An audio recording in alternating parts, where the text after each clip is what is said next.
welcome everyone. If you have not been on one of these town hall meetings before, we will have three or four general questions, each asked by a different person, and then feel free to put comments in the chat, to raise your hand.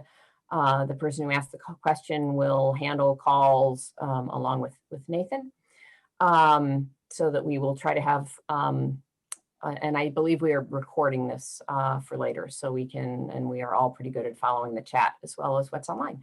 So I'll turn it off to Alan to ask. We start with a sort of big quick picture question. Jackie will ask a question regarding faculty. Beth will ask a question about graduate students. So I will turn it over to Alan Snyder. Thanks. Thank you, Jennifer. So yeah, big picture question. In the questions posed prior to the session, you were invited to think about your personal experience, your richest and most rewarding experience as a scholar at Lehigh, the conditions that made that possible, and what gets in the way of those conditions being the day-to-day norm. And that was appropriate for thinking on your own about your personal experience in our Lehigh environment. Of course, environments are shaped collectively and they're built collectively. And to start this discussion, I want to invite you to think collectively and systemically.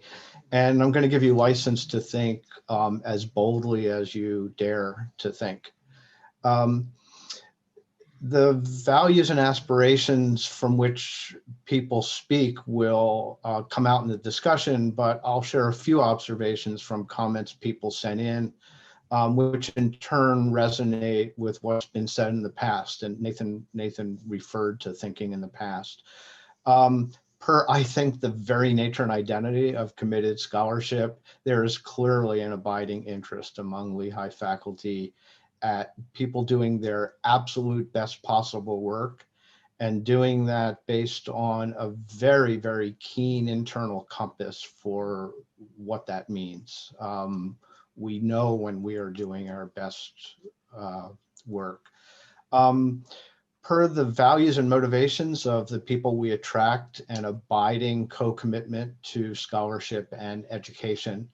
Nathan mentioned the 2016 Faculty Task Force on Research, which described, quote, the role of research in shaping every aspect of education at Lehigh, where a faculty of active and engaged scholars lead a community of inquiry that embraces graduate and undergraduate students. They talked about the research environment as a critical element of a comprehensive Lehigh education.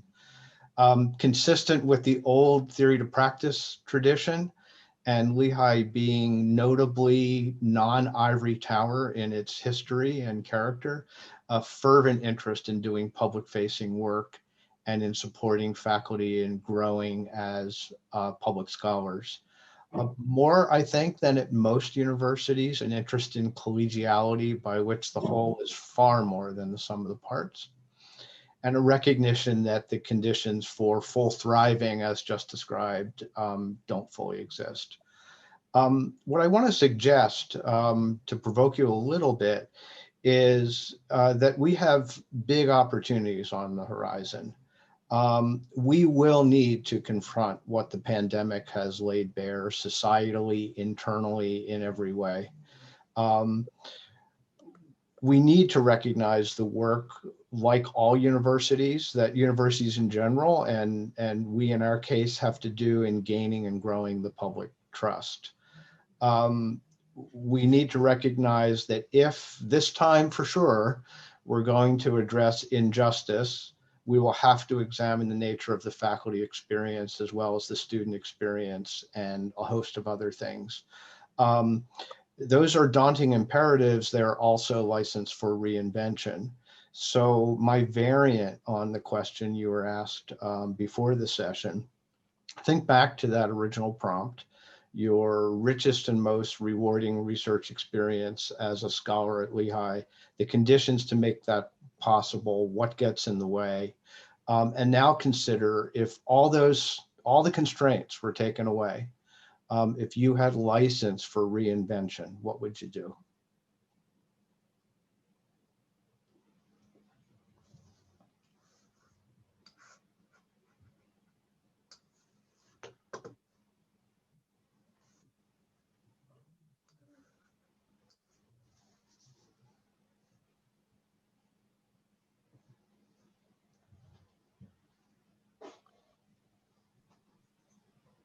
Dina has a question down in the chat. Dina, did you want to? No, it really wasn't a question, and I don't want to interrupt the flow. It was a comment that I just wanted to get on the record. Comments are good. Yeah, but not one we need to turn to right now. It'll probably come up later, my question.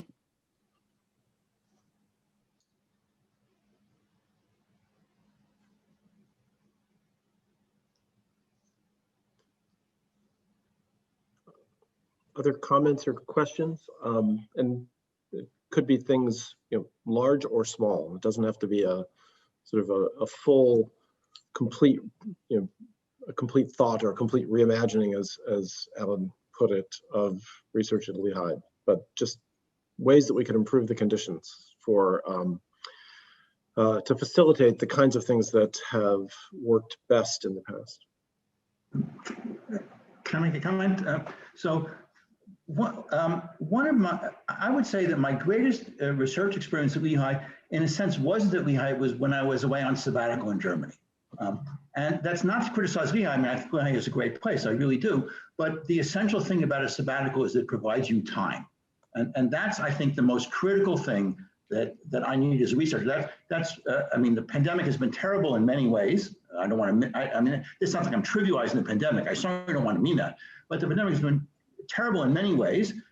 And one of the ways is the teaching is it takes so much more time that it's left little time for research. So my research has suffered because of that. But even in a normal semester, right, there were so many demands on faculty time. The fact that I had a semester free to just think about mathematics, that was wonderful. And if you ask me what Lehigh could do to advance my research the most, it would be to give me time. So this is something that came up in a number of the responses, and so I'm curious. So reduced teaching load certainly is one way to create time. I'm curious if there are other people who have thoughts about that. In particular, there were comments that were made related to high expectations for service, and I'm curious as to people's thoughts about what do we ask or what do we expect in terms of service that is different from other institutions, or that you feel like things that are just unnecessary. Can I weigh in on the time question? Sure. Yeah. So Stephen's totally right. In certain fields, time is really the most important and most valuable non-renewable resource for producing scholarship. I have a feeling that he and I are similar in the sense that it isn't that we need graduate students to, work in our lab. We actually need to be left alone in many cases in our departments in order for that work to happen. So that can take the form of teaching loads, more creative stacking of courses so that some semesters are heavier or teaching free, some semesters are heavy teaching, some semesters are teaching free. I also think that we might be a little out of step with certainly with our aspirational peers in terms of having only one funded semester of sabbatical time every 7 years. So that can create a challenge. And my sense is that it's really different depending on the field and the type of research that's being done. In other cases, people might really need students or graduate students to help them do that time. Sabbatical time might be less important in order to produce research. When it comes to other things that utilize people's time, I think this is in some ways related to just being a small university where all of the different kinds of committees that many universities have are distributed among a smaller number of faculty. And we often end up with associate professors doing heavy amounts of service that can impede their progress on research, and that often has some clear gender disparities that are involved in terms of who's doing that work. May I speak? Yeah, please. Hi, I'm Melly. I'm from the theater department. And I just want to talk about those of us who are practitioners. So my form of research is designing in theater, which often requires me to not be on campus physically. And so it's time in a different way for those of us who practice in that way. Sometimes we need to be in another state or another country for longer periods of time than, say, a conference or a visit. And so it's not necessarily taking a sabbatical or an entire semester, but chunks of time. Having some more flexibility with that would be very helpful in terms of, and I know that that's difficult, but now having taught online a little bit more than I ever have before, maybe that flexibility is more available than I had thought previously. So having time in that regard is really important for those of us who practice and need other people who aren't on this campus to do our work. So that's what I have to say about that. Thanks. So I guess this is not an inappropriate time for me to speak about what I put in the chat. I think that this was your predecessor's style, Nathan. I hope it's not yours. But I think that at Lehigh, there's a strong ethos of making things look extremely participatory. But that doesn't necessarily cash out in the end. So making things look participatory means that when you start a new project, like say the College of Health or something else, you want as many people across the board involved as you possibly can. And there are obvious reasons why that seems like a good idea, except when you think about it, that means you're using up all those people's time. And if it doesn't cash out, then it's wasted time. And I think a lot of very talented people on this campus got super involved in committees involving the College of Health and saw their work ignored, for example, and not at all obvious in the final result, although that result is still ongoing. To give you another example, shortly after I came here, there was a push to have clusters, and that kind of went away. But the way that was done was almost like an NIH competition for an R01 grant. Took an enormous amount of time, like a couple of years. And yet it was always known, I think there were 10 or 12 groups that were involved in that, each of which had at least 4 or 5 faculty. And yet only 1 or 2 clusters were ever going to be funded. And the rest of that work wasted. That's a nutty way to go about things. So, I think those are sort of interesting examples. So I'm curious, in some cases, when these kinds of, I'll take the cluster hire example, these kinds of competitions, internal competitions are put together. Yes, there's a limited pool of resources to invest in sort of expanding those.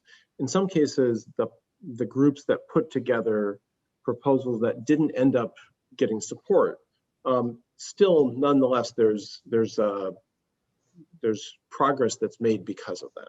In the case of cluster hires, maybe that's harder to imagine. Well, that's what Pat said, and it didn't happen here. Okay. I agree. It's not unreasonable to think it could have, but for whatever reason, it didn't. Well, but I think in the case of cluster hires, it's harder because the focus is really on hiring new faculty. And really the only way to hire new faculty is with institutional resources. Competitions around new areas of research, there are alternatives that might result in funding of those through, say, federal or other sources. But anyway, just curious, it seems sort of consistent with what you've said. I think Jody had her hand up. Thanks. Hi, for those who don't know me, I'm Jody Eichler Levine in Religion Studies. And I want to echo what several colleagues have said about associate professors in particular, often running programs and doing a lot of other things that take a great deal of time for fairly little recognition, right? And you can have program director under your name and you might, just put together 1 or 2 things a year, or you might run an entire conference and it still counts the same and you get the same cap and the same course release. So I think that's one issue.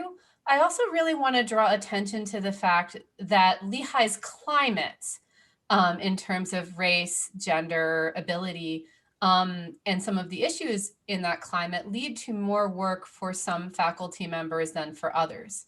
So and it's not work that's even recognized on the PAR, right? So every time you go to a meeting because you're concerned about a racist incident, or every time, as in the case of the recent call from Dr. Odie's office, that faculty and staff and students are asked to do the job of our leaders and come up with solutions for problems we've given suggestions for in the past, that's time, and it's not recognized in any way. And there's all kinds of studies on, how this disproportionately affects women and minority faculty. So I think that's a really big issue, actually, is when you care about the community, you take more time doing things like that don't even have a line on your CV. And that does take time away. That should be work that everyone is doing, every single person on the faculty, but it falls disproportionately. And I really do, though, think that we have an abundance of committees compared with some of my other institutions, and an abundance of things that are done for reasons of optics, right? An abundance of, I have only respect for the folks running the humanities lab. Michael Cramp is great. I've spoken on a panel, but that's a good example of funding that sounds like it's for the humanities, but would actually require extra work that would distract from my research agenda. Because all I need to do, like Hartley, to do my work is, to some extent, be left alone, have time to go interview people, have time and maybe money to travel, right? That's what I need, is time. To participate in that, it's an entirely different thing, right? I have to go find someone in engineering or another college or another department to work with. There are great collaborations that could come from that. Maybe someday I'll have the time, but if I'm going to write my next book, that kind of thing actually causes more work, and it causes more work for the people running those institutes too. So I don't mean, I know other people find great value in that institute. It's just an example of how we have a lot of things that are public facing that look great because they're a Mellon grant. There's not always follow-up or support. The same thing happened also with our Mellon Digital Humanities grant, which I would have, if that had continued, if funding for digital humanities had continued, I actually was starting to think about some things in that direction and invested some thought. And then we have great people on the team, but the big funding crashed and burned. So that was like 10 different things, but thank you. So I'm curious, for some of these things, the numbers of committees, et cetera, I'm curious as to where the decisions to put those together, where the decisions that we need or want those are being made. I mean, Dina's point about the committee on College of Health or the sort of cluster hire, understand those were provost level things. Are most of these things that people think of as extra service burden at the provost level, at the college level? I'm trying to figure out where to act, to try and constrain or look at or examine sort of things that could be taken off people's plates.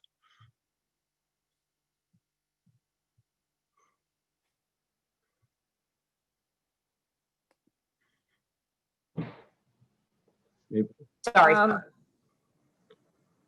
I think I would answer that by saying they crop up at all different levels. Okay. And some departments try not to let them crop up within that department, but regardless, I think that happens sometimes, and it certainly happens at all different levels of the university, some in kind of the standard STEM and from various places around. So the standing committees are things that the faculty have helped to create.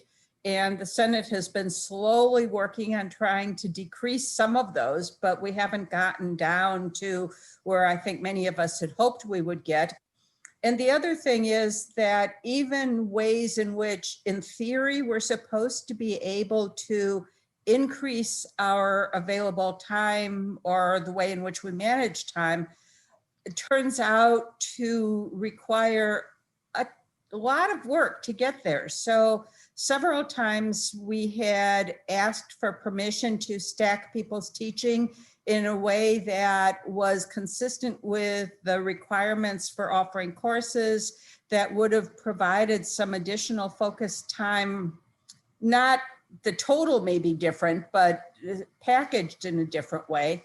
And we would have to write up a detailed plan, get approval at the college level, which at least in arts and sciences didn't happen very often, and then get approval at the provost level, which for us happened once that I can think of. And it was a real turnoff to even trying to do that, despite the fact that it wasn't going to hurt anything in terms of offering courses. And so I'd argue that even when we try to make things work better in terms of rescheduling time, it's very difficult. The fact that we have all these associate professors who feel like they have a huge time crunch with all their service is in part because many departments work really hard to try to facilitate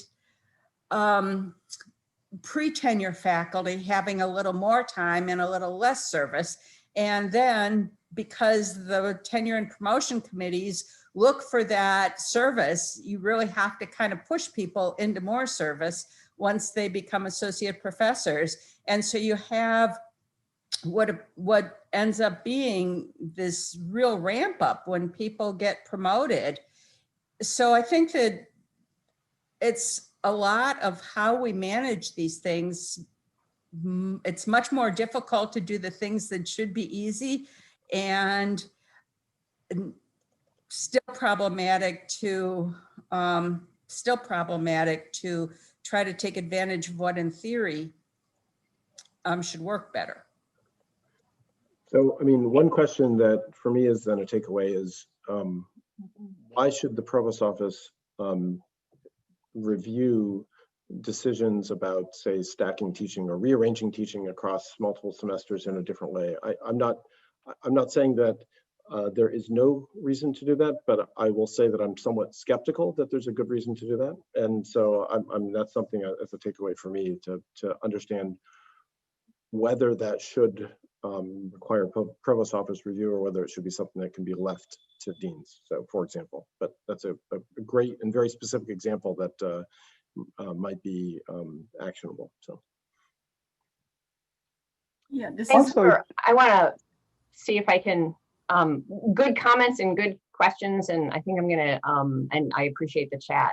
See if Jackie wants to frame this a little bit institutionally.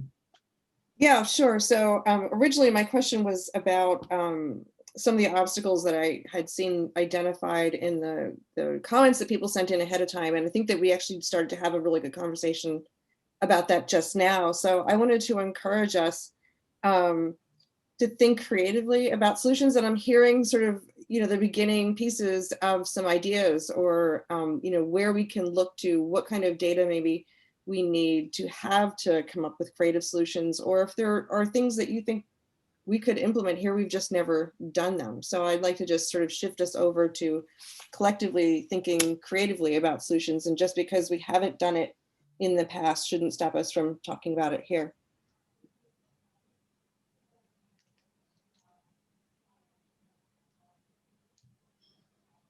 Jackie, is it okay to speak? Sure, go ahead, Siva. Yeah. I'm Siva from the marketing department. So I think one thing that we have to realize is that not all service is bad or inconvenient. In fact, some service is impactful. People have a lot of satisfaction from doing those. So the question is really sort of assessing which are the things that are only time sink and no added value. Those are the things that need to be eliminated completely from our list. So it is more a question of evaluation, which committee service or which service is actually creating impact. Some of them just busy work, let us get rid of them.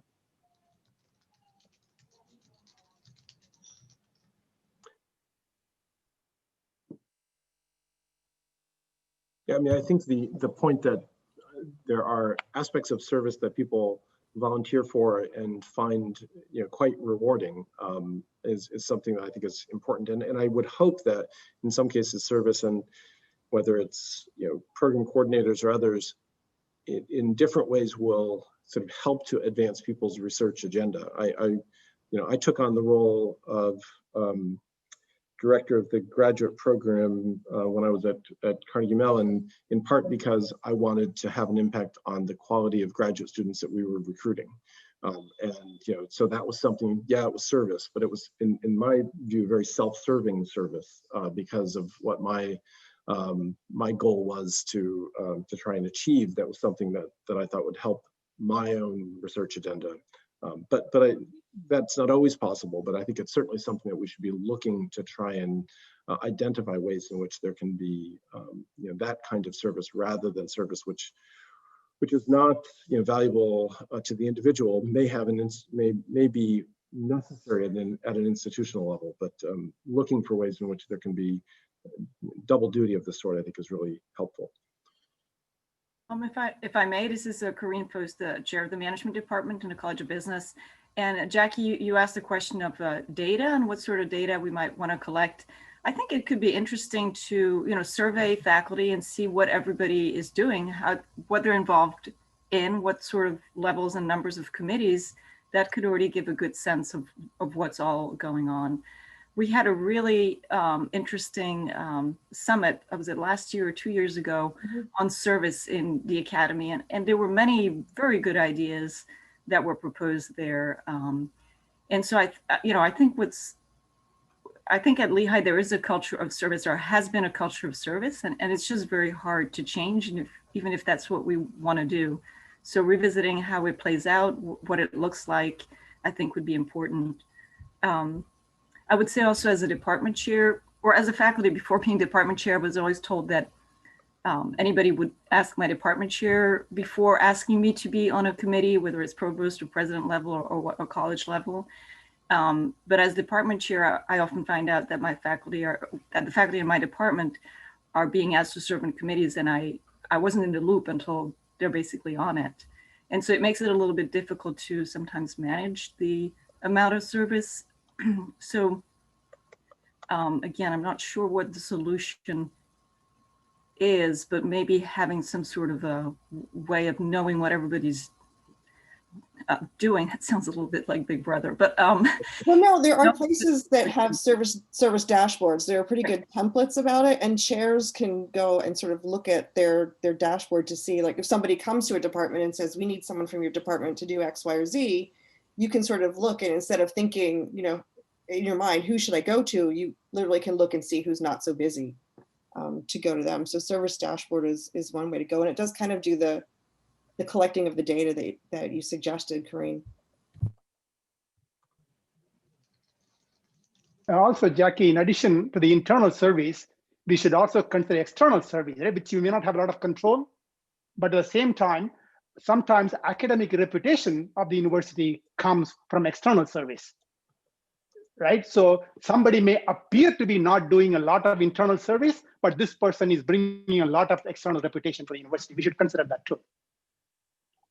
So I think that's a good point. Do we, is there any ambiguity as to whether external service should count as service when it comes to decisions about promotion and tenure, et cetera? Say service to a professional society or service through, you know, doing program reviews at other institutions, et cetera. Is that clear that it should count as service? It's absolutely clear in my experience that it does not. And I do a lot of external service, and this is a point which I am personally upset about. Okay.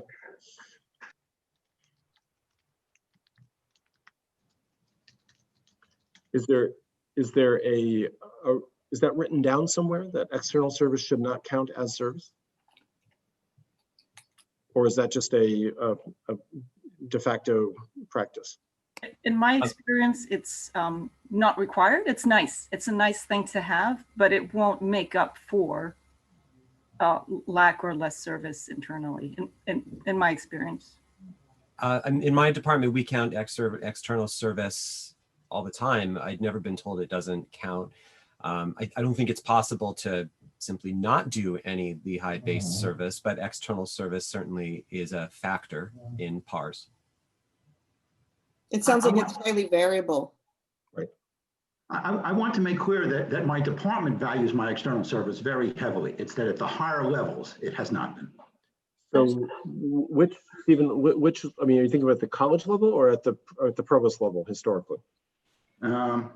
You know, once it leaves the department, it's hard to tell, but once it leaves the department, it's hard to tell where, but certainly under the previous dean, it was clear that the previous dean of arts and sciences did not give a fig's leaf about external service. Just say something. Who was that? Lucy? Oh, Lucy. Oh, sorry. Lucy Gans, Art, Architecture, and Design. I've just in terms of promotion, I've been on the college CAS promotion committee a lot, and we always, in terms of promotion, factor in external service. So it's something that we measure and factor in. So I just wanted to say that. I think the more important issue is here also is that external service is not necessarily fully understood by a number of internal people. For example, different service conference organization may involve different kind of effort. Being an associate editor of a journal, major journal, may be a different kind of service. So in some sense, there's a lack of recognition. A lot of people may not understand, okay, one line CV, associate editor for a journal, many people may not know what does it mean. They don't know that there are 75 manuscripts being processed every year, multiple rounds, right? Yeah. I want to take a minute now. I'm being aware of time. Do we want to talk briefly about graduate education? And obviously, these are free-ranging conversations. We can loop back to different topics. Yeah. Is Beth on? Sure. Yeah. Sorry, Nathan. I'm here. I have a terrible connection, and so okay. Elizabeth Montgomery is in my place. Okay. In y'all's response to the question about graduate education, there were a lot of really important points, and I'm just going to give you a quick summary, some of the broad categories. Sort of most frequent was the suggestion of funding support across the board that support another issue. Someone else called for a clear mission for graduate education, and related to that, raising the profile of graduate education, including student accomplishment. Beth, this is Jennifer. I think we're on the radar nationally and internationally, etc. A big. Beth, sorry, I think we're getting a really big delay. Okay, so it's am I not coming through clearly? That's. Yeah. Okay, so why didn't? So let me just. Else, I'll put the question.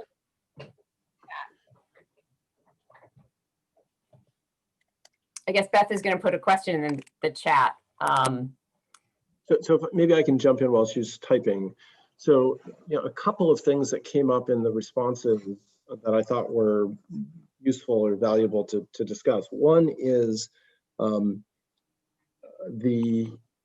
which is related to graduate education, but really, you know, somewhat different, which is how to facilitate research and scholarly activity in departments that don't have graduate programs, which I think is an important issue. I'd like to sort of hear people's thoughts about that. And the other is really gets back to the original question, which is, in order to be successful in recruiting graduate students, in order to recruit students who will help to advance our research mission and also will then go on to advance our reputation by the work that they do after they leave Lehigh, we have to be able to talk about what we provide an environment and opportunities for graduate education in a way that distinguishes us or makes people choose us over other options. And I'm curious as to people's thoughts about this, some of the key variables.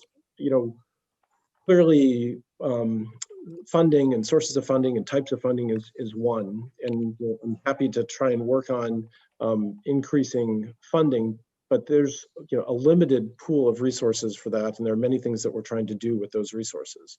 So I'm trying to identify some areas where, outside of simply more money, which is an important component, don't get me wrong, but if you give me more money, I think I know what to do with it. What can we do in order to advance the competitiveness of our graduate programs so that we get the best possible students?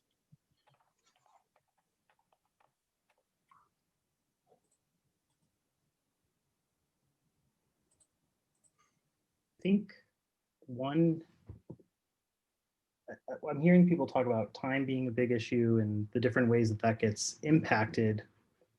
And I think one of the solutions to that is actually very simple, and it has to do with the, I guess I would say the culture. So coming from someone who's worked at really large and really small places, one of the things that I think we're not doing effectively at Lehigh is actually taking advantage of our sort of like small to mid-size. We have a lot of the resources to be competitive on a scale that's much bigger than what we actually are. But we also create these internal challenges. So one of them seems to be micromanaging of everything to the provost office, which had to do, I think someone brought up with teaching, stacking teaching earlier. The other thing has to do is, it seems to me from the short time I've been here compared to other places, is that there's this tradition of like the faculty versus the administration almost. So rather than all being on the same team to create this sort of sense of community that we're all in this mission together to be as successful and support each group, no matter what their scholarship is, we sort of have all these barriers that are ahead of you. And I have some more specific examples, but I don't want to share them here because I don't want people to be thrown under the bus, and it's a little more nuanced. But I think that an effort at a cultural shift that has to come from the top down, so unfortunately your office, they would really go a long way to sort of community building here and getting everybody to feel like their contributions are part of something. And that is something that even graduate students feel like they don't understand where their contributions are sort of helping the mission in some cases of even the department. And I think that that is the first step. It is a free step, but it also could be the most impactful step. So, Michael, I would be very curious to hear some of your more specific examples, but I understand that you might not want to share them here. But I would like, if possible, a little bit more clarity about what kinds of things you're referring to. I mean, I agree that I get the sense that there's a bit more of a sort of us and them kind of dynamic between the faculty and the administration at Lehigh than is ideal, especially for a place of our scale. It's something that I more associate with much larger institutions where there's a larger division between people, and there's less familiarity. And unfortunately, given the current limitations, I have a limited ability to get sort of familiar with people and vice versa.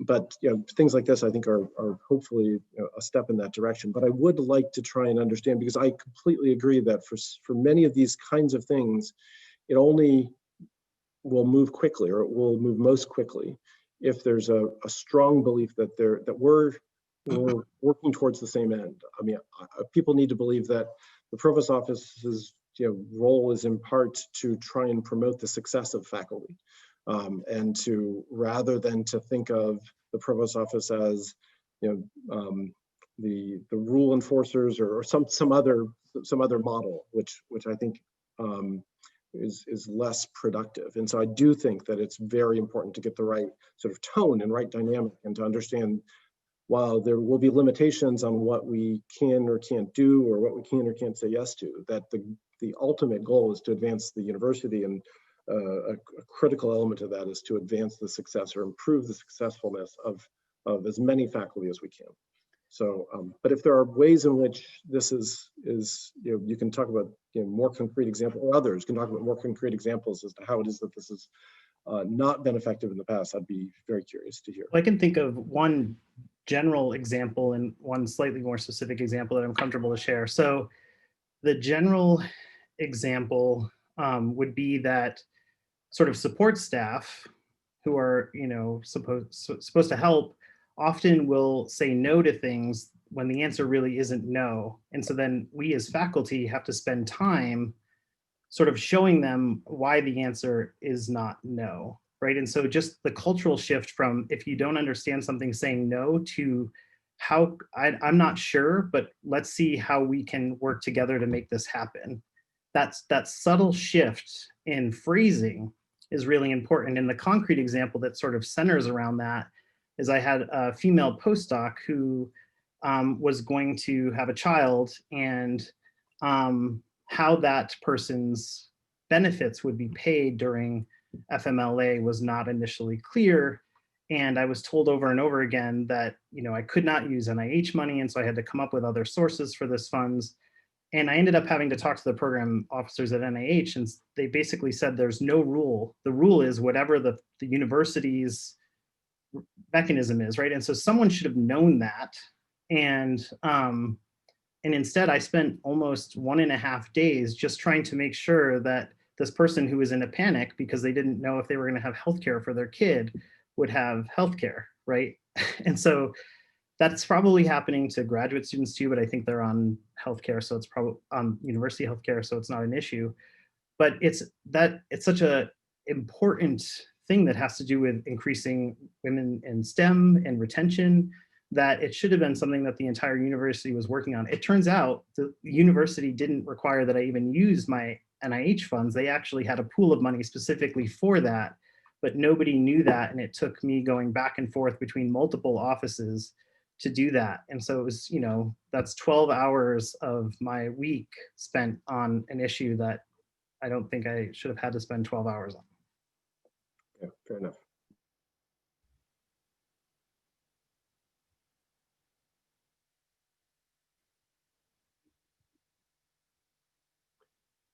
So just to remind people, we were talking about graduate education, sort of diverged a little bit, which I think was a useful diversion for me, but other thoughts about graduate education, advancing graduate education, becoming a place where graduate students see advantage in being over competitors.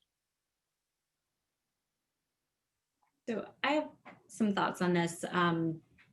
Generally, I'm in the English department, and I was director of graduate studies in the English department for 4 years. And we made a lot of changes in the English department over the past 7 years to our graduate program.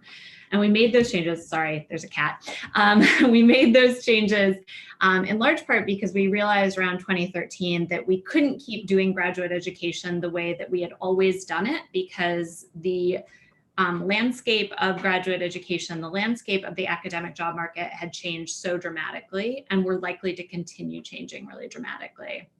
And we made changes as a result of that, and trying to be really forward thinking. And I think that's something that Lehigh as a whole needs to do. We can't try to be like other institutions.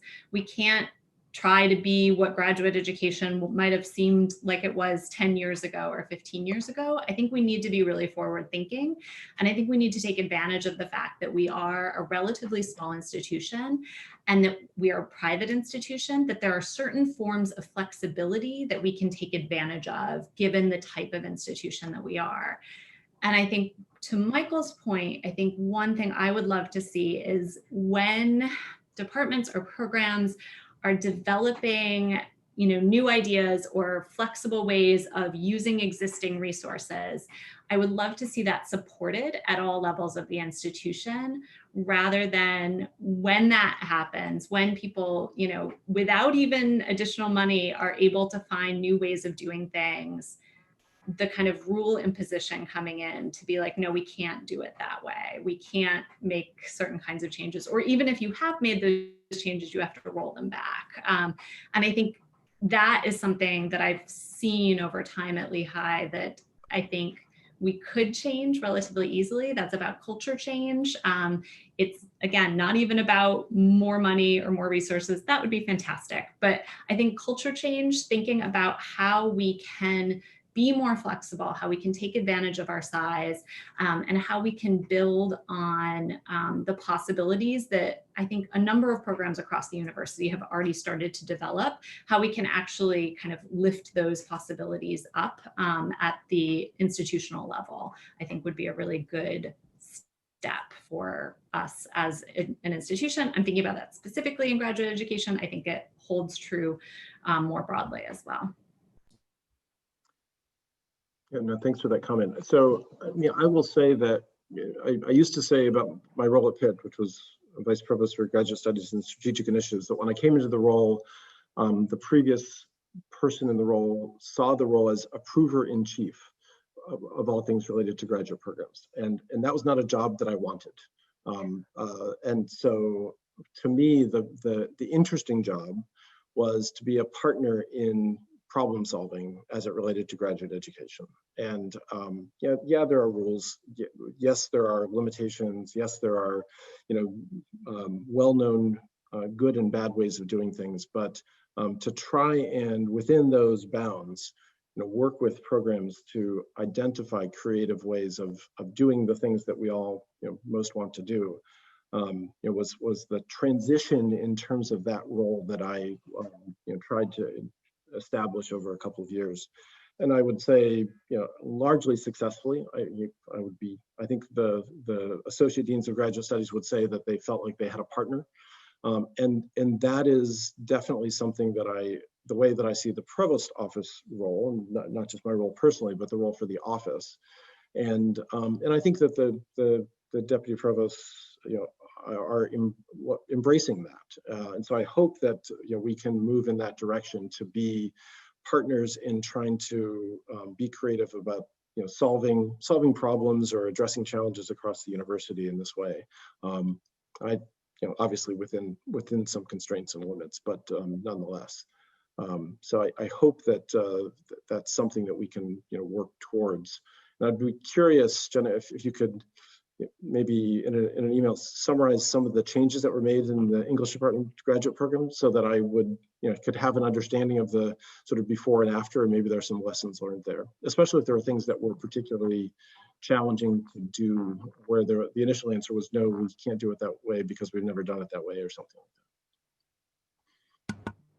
Can I jump in? Yeah. I'm Dominic Packer. I'm in the psych department. I was a grad director there, and I was associate dean for grad programs in arts and sciences for a while. And I have a sense I know what Jen is talking about. I'd say that one of the constraints we confront is that graduate education at Lehigh is almost always linked financially to the undergraduate mission, especially in arts and sciences. That it's predominantly TA positions, and all those positions have to be justified as necessary for the undergraduate teaching mission, which I can say sitting in the dean's office felt like a constraint. It tied our hands. We couldn't just say, oh, this department could really use another couple of grad students if it wasn't clear was needed for extra course support.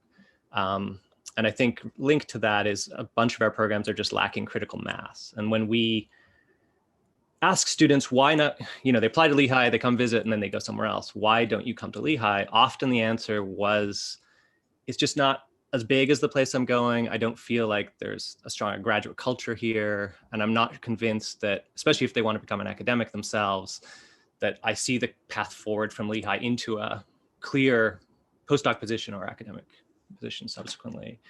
And in a number of our programs, I think it's critical mass. It's that we just don't have, I'll speak to my own program, psychology. We usually have about 18 graduate students every year, some TAs, some grant funded. But we have 16 faculty. That's less than one student, a faculty member. You can't run a high-powered psych lab with those numbers. I think we could do better with grants, but it's still not going to make up, I think, the kind of program size we would need to be if we were really going to take advantage of the faculty's full research expertise. When I compare our productivity to places like NYU, where I have a really close collaborator, part of the difference is not that we do more service. They're just as busy, honestly, as we are, maybe more. But they have much more people. You know, they have more grad students, they have more postdocs. And I think if money's always the problem, but if there is a greater investment in graduate education, I would strongly suggest it not always be linked to TA lines and the undergraduate mission. That let's invest in RA lines or GA lines or graduate specific kind of support linked to research and funnel it that way. And that would have addressed some of the issues I know Jenna ended up confronting, but we just didn't have much flexibility since it was linked to the undergraduate mission. So Nick Strandwitz, Material Science Engineering. Nathan, you and I talked about this with some other folks in a rainy tent a few months ago, but one of the things that would address a lot of issues that with regard to research and graduate education are postdocs. And Lehigh has very few postdocs. I think we can do better on this. That's obviously a resource problem in a lot of ways. And we also don't have like a culture of bringing in lots of postdocs. So there's a little bit of a, postdocs might not be looking at Lehigh, but it does a number of things, right? It frees up a lot of faculty time. When I was a postdoc, as many people here probably were, they probably wrote a lot of proposals for their PI. That would free up even more time. It can mentor graduate students where in some cases when we don't have the time because of these committees and other things. So then the question is, how do we do that? So in engineering college, at least, Steve DeWorth has been pushing us towards bigger grants where you can maybe be more likely to support a postdoc as opposed to like a single or few PI NSF grant. And that's one way to do it for sure. But it's not just like you can just go get those bigger grants. That's a pretty difficult task. But maybe there's ways to make postdocs cheaper with incentives or partial support, or, we can of course leverage these internal programs for grants. But I think that would make a big difference in a lot of things if we made this more of a university that had a culture of supporting and bringing in postdocs, and maybe even trying to make that somehow part of the fundraising mission.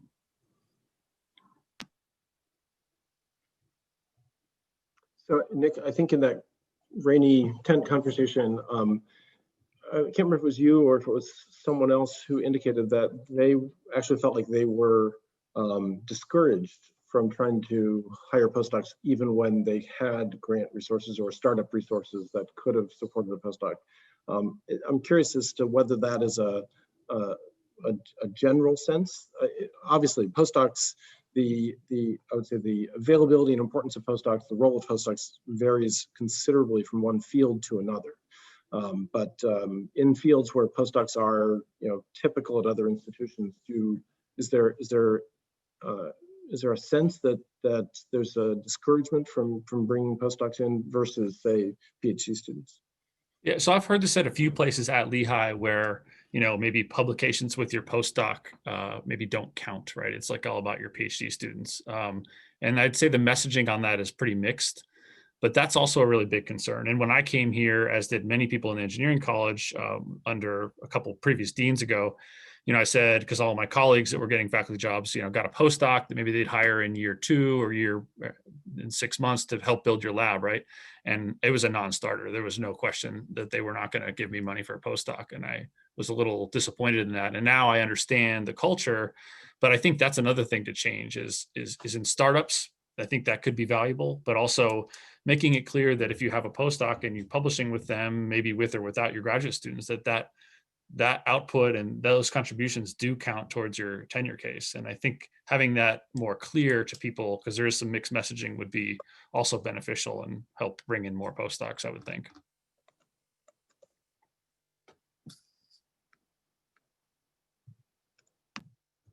The added benefit of increasing the postdocs also is a direct increase in graduate education, right? Often times we are pulled in a lot of different directions, and postdocs that have more experience in the lab every day give people that are still learning and still training someone that they can go to in an immediate moment with an issue that needs help, or another brain to pick. So I think that there's a huge advantage in that postdocs, even though they are potentially expensive, could be more of a force multiplier than we appreciate.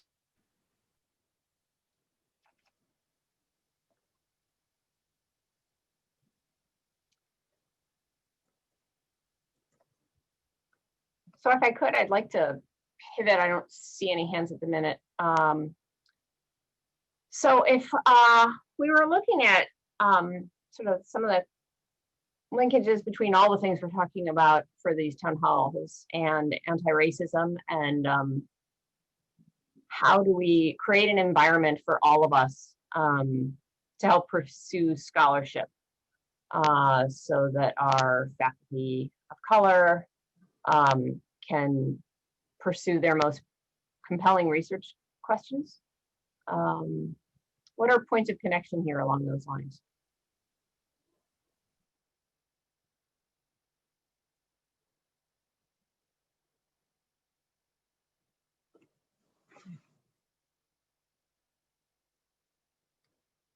Maybe I'll sort of start off with a couple of comments. One is a couple of things we've heard over the course of the last hour or so. One is about a couple of things that I think relate to this question of faculty of color and sort of the issues of trying to have a more diverse sort of set of populations across Lehigh, and we talked about the service burden that was a component of what we talked about at the beginning, of something that may limit or constrain some of the things that we want to do in terms of research. Clearly, that is something that has a larger impact on both women and faculty of color, and that's something that has come up previously. I think it was Jody who raised that. I also think that there are questions that were raised in this last part around graduate students and postdocs, and one of the ways hiring faculty is in terms of sort of improving diversity, is something that takes a long time, simply because the turnover rate, the rate at which you add new faculty is low. Improving, and not to say it's not something that we should be working on and trying to do a better job of, but I think we can in some ways have a bigger short-term impact with looking to try and diversify our populations of graduate students and postdocs. We need to make sure that we provide the right kind of environment and support. I worry sometimes when people think about sort of diversity initiatives as recruitment first and inclusion and thriving later. So I do think we need to sort of look at these simultaneously. But certainly I've seen examples whereby some relatively small changes, you can increase the diversity of your population of students who apply to and eventually matriculate into your PhD programs and other graduate programs, as well as seeing postdocs as especially seeing postdocs as sort of pre-faculty or faculty in training in some ways, as an important tool for trying to diversify the faculty by recruiting diverse populations of postdocs and making sure that they have the environment where they can be successful. So those are a couple of thoughts, but I'd be curious to hear people's other thoughts or other comments on this issue as it sort of the thread straight through this discussion.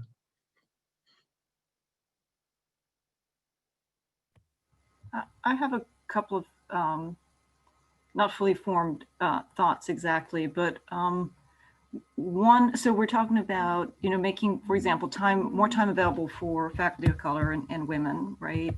And so, we know that there's a higher burden for getting high teacher evaluations for these populations, right? So women and faculty of color are probably putting a lot more effort and work into how they teach in order to be able to get the same level of high evaluations in teaching. So that is a place that maybe is a bit invisible, where time gets spent as well that detracts from research.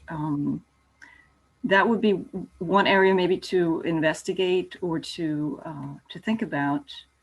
And the other, again, I'm not quite sure if this is entirely appropriate, but I wonder sometimes if we're focusing or want to identify specific research areas, if that's, if we're sort of focusing on a few important research areas, are we, who is not on that same path, if that makes sense? In other words, what are the paths we're favoring, and are those paths inclusive? Maybe that's another way of thinking about this. I think this gets to, there was an interesting study that was done by NIH, well, it's done of NIH funding a couple of years ago, which looked at, so NIH, the success rates in large scale grants like our ones for Black faculty, I think it was in particular, might have been more generally underrepresented faculty. The success rate was quite a bit lower than for white faculty. I don't remember the number now, but it was, I mean, something like 60% success rate. So a very significant difference. They did some analysis, someone did some analysis to try and look at the factors that contributed to that.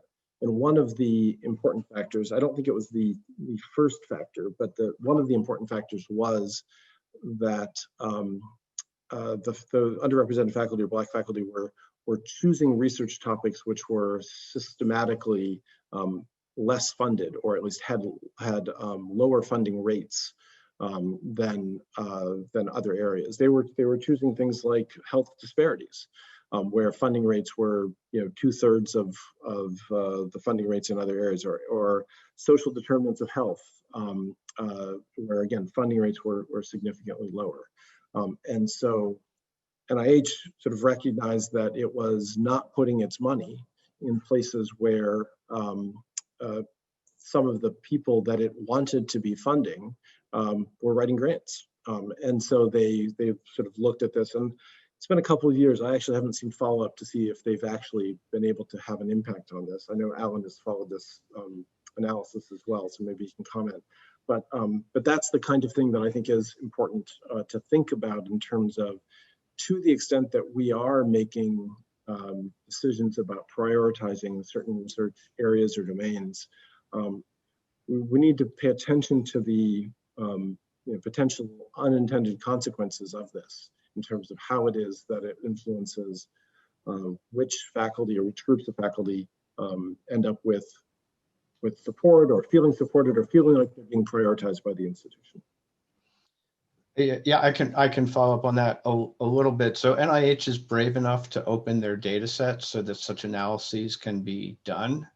As far as I know, they've done absolutely nothing about it. And part of the reason for inertia at NIH is us.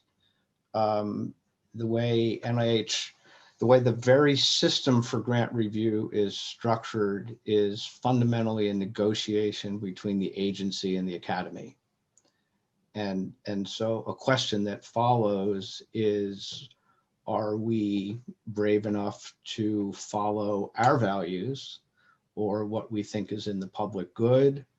And there can be selfish reasons for doing that, in deciding what we invest in, what we support, especially our junior faculty in doing, or do we take the shortest path to some kind of nominal success that kind of goes with the flow, when we're probably ought not to be comfortable with the flow?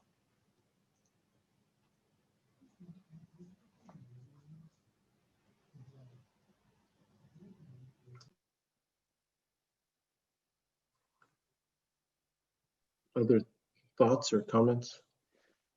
This is also, Alan, what you are saying is also similar to many of our disciplines are experiencing, right? Certain areas it is easier to publish, easier to get grants, certain areas. So instead of everybody shooting for one particular target, we should have a range of acceptable targets, right? For example, we know that certain areas in consumer behavior research versus quantitative research, there are differences in how people are successful in publishing and marketing, for example. And that you cannot avoid. So somebody is passionate about a particular topic, the person is choosing that, but the success rate is different across disciplines. So that needs to be understood so that we are not looking at one. For example, let us say, give a specific example. You don't need to have a stand like we should have 6 publications, for example. Why not we have between 3 and 9 based on person's area and impact, that kind of stuff. You know? Flexible standards will help a lot in this case.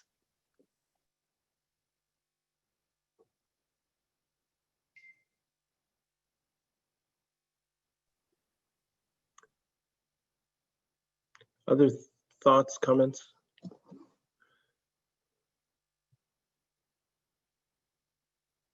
Maybe I'll take the last, some of the last few minutes and just sort of try and look at some of the notes that I've been typing and try and summarize some things here. So first, I mean, I think there's a great deal of consistency both in this call and the comments that were sent in and also in other conversations around. I would say a couple of things. One is that the research mission of Lehigh would benefit from having some reevaluation of how it is that we think about how faculty spend their time. So this is reflects both the 40-40-20 kind of distribution that is promoted. It also reflects some sort of perhaps a greater degree of autonomy either at the department or college level in terms of thinking about how it is that faculty might be accommodated to shift their teaching schedule. Something that didn't come up in this conversation but came up in some of the comments was the question of how it is that teaching of graduate students through supervision and mentoring and in other, I'll call them informal kinds of teaching or informal kinds of education, how that is considered as part of the sort of overall teaching service research division of labor. I will say that sort of I'm struck by how rigid this seems to be, this 40-40-20 model seems to be at Lehigh compared to other places where I've been and other places that I've seen. At least gained some insight into through the faculty and departmental review and evaluation process. And I wonder whether that rigidity is a part of what we need to look at in order to try and make sure that people feel like they have the time and the flexibility to engage in research in a way that will be most productive for them and for the university. There's also, again, a consistent theme about the degree to which we expect faculty to serve the university in various ways and what constitutes or counts as that service. And I feel like I have a little bit less clarity as to still that I would like as to what that service burden consists of, and whether there are things that we can do either at the university level or at the college or department level to reduce that and make sure that this is, I mean, we do need people to do things that are in the interest of the university, hopefully in many cases, and that's what I would think would constitute a service, but in many cases, hopefully that is also in their own interests as well. And so this alignment, I think, is something that can be very important. I also think that there's a question of how it is that service gets counted or measured, and whether we should be sort of reviewing and evaluating that in order to make sure that the distribution is more fair, more equitable, especially given what's known about what's typical, which is that the burden of service falls more heavily on women, on faculty of color, and that's something that has a negative impact on their career progression in many cases.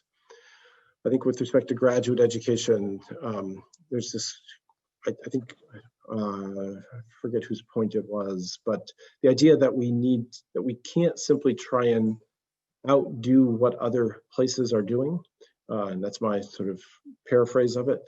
We can't simply think that we want to catch up to what graduate programs at other institutions are doing and perhaps do it slightly better, but rather we should think about ways in which we can adjust, think differently, think perhaps a little bit more forwardly, if that's a word, about graduate education, how it is that we can be well positioned to train students and attract students, because we are thinking ahead about what they will need, about the approaches that will work for them in terms of their long-term career aspirations, whether that's within academia or outside of academia. I think that certainly in my own field, in biomedical sciences, the fraction of PhDs in biology who end up in tenure track positions in research universities is pretty small. And so most of the PhD students we're training are not being trained to be like us, and we need that to be reflected in the kind of education that we provide to them, the kind of training that we provide to them, and the kind of opportunities that we give to them. Also, this question about postdocs and how it is that postdocs are considered at the university, how it is that how it is that training a postdoc is considered, and how it is that impacts what we do and how we distribute our resources is I think an important one, and one that we should be looking at and evaluating, especially in those fields where the postdoc is a necessary step and really as a necessary participant in many of the kinds of research that happen. I will say that training additional PhD students in some fields like biomedical sciences, given the fact that we are in some ways overproducing PhDs as a field, is something that I look at with some measure of concern, and hiring postdocs at a different stage, and research scientists, people at different stages in their career, I think it's an option that we should be supporting as an institution. Obviously, it's the decision of individual faculty as to how they're going to make best use of their resources to advance their research mission. But I think we shouldn't discourage if it's something that faculty are interested in doing. I also think that these questions, many of these questions come back and have implications for how it is that we as a university can be a more diverse, more inclusive, more anti-racist institution overall. Because I think one of the things that we is a factor in many of these discussions is that there is a disproportionate effect of many of these decisions or many of these changes based on issues of race and gender. And so it's something that if we are looking to try and improve with respect to any sort of evaluation of diversity and inclusion, it's something in the research domain is an area where we have to be paying attention to what's going on and what's happening. So that's my attempt at a summary. And as I've done with some of the previous faculty town halls, I'm sort of compiling this information and generating for me sort of a list of some things that we can do easily in short term, and other things which will be longer term projects to work on. The one comment that came up that I think is still is sort of sticking with me. I can't now remember, maybe it was Michael who made it, this notion that there's a perception of faculty and administration as an us versus them relationship is something that I think is really fundamental to a lot of these kinds of changes. And it's something that I feel like I definitely want to work on. I think it's critical. The success of the university is largely dependent on the success of faculty. And so to the extent that in my role, I can make faculty, by whatever metric, 10% more productive, more effective, better at what they do, that's a huge win from my perspective. And so, obviously, some of these things cost money. The ones that we can do easily and quickly, and that are relatively inexpensive, we should find ways to do relatively quickly. Some of them will take longer, more effort, more planning, and more investment, but they're still important things to look towards and to try and support. So yeah, with that, maybe I'll just thank everybody again, and thanks for being here today. Thanks for the work that you are doing. Thanks for all the efforts that you've made over the course of this remarkable, unusual, whatever adjective. I run out of adjectives for this semester, but nonetheless, I really appreciate everyone's hard work over the course of the last 14, 15 weeks. I know it's not over yet, but it is. It's been remarkable to witness and to be able to see this, and I really appreciate everyone's dedication to the university and to students over this challenging time. So I hope everyone had a good Thanksgiving, and I look forward to seeing you at a future faculty town hall. We're working on picking a topic for next time, but thanks everybody. And thanks to Jill Forrest, who helped organize it. Thanks to Alan and Jackie and Jennifer and Beth for